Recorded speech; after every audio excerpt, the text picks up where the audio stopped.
சிறந்திட நீர் மருத்துவம் காற்றுணவோடு கல்வி உலக தரம் அடைந்திட அறிவியலோடு அழகிய தமிழ்நாடு என புகழான் உயர்ந்திட நமது உரிமை நமது பெருமை கரங்க இணைய மாறும் நிலைமை பண் பயனுற பெண் பயனுற இத்தலைமுறை கொள்ளிவர வெற்றி தலைவன் வழியில் நித்தம் செல்வோம் கொள்கை தலைவன் வழியில் யுத்தம் வெல்வோம் ஒளி தியாக முன்னோரை கொண்டாட நமக்கு மிக எளிதாக வந்து கொண்டிருக்கிறது. தளபதி விஜய் அவர்கள் தலைமையில் வந்து கொண்டிருக்கிறது. 2026 என்பது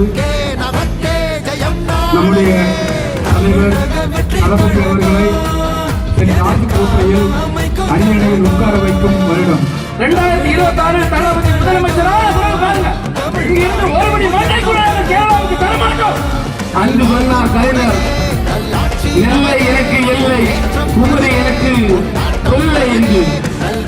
அதை இன்று செய்து காட்டிக் கொண்டிருக்கிறார் நம்முடைய மாண்புமிகு முதலமைச்சர் முத்துவேல் கருணாநிதி ஸ்டாலின் அவர்கள். நம்முடைய தேங்காப்பட்ட ஆர்வம் போடுறது கல்லுகிறேன்.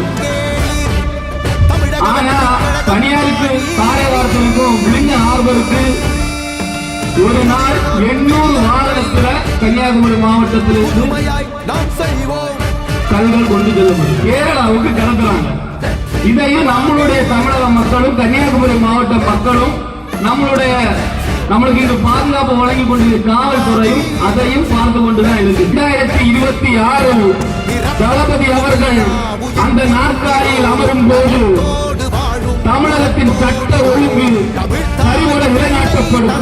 நம்முடைய தமிழக வெற்றி கழகத்தில் கொள்கை தலைவர்கள் 5 பேர் இருக்கின்றார்கள். 5 பேருடைய வாழ்க்கை வரலாறை நாம் பார்க்கும் பொழுது அந்த 5 பேருமே தாழ்த்தப்பட்ட இன மக்களுக்காக, தீண்டாமையை ஒழிப்பதற்காக, கல்வி நலனுக்காக, சமுதாய உயர்வுக்காக போராடியவர்கள். இது நடக்கும் மறை முழங்கிட தரை நடுங்கிட தலைமுறை தலை நிமிர்த்தும் இனம் விடுதலை இணை சுவைக்கும் ஒளி நிரந்தரம் என நிலைக்கும்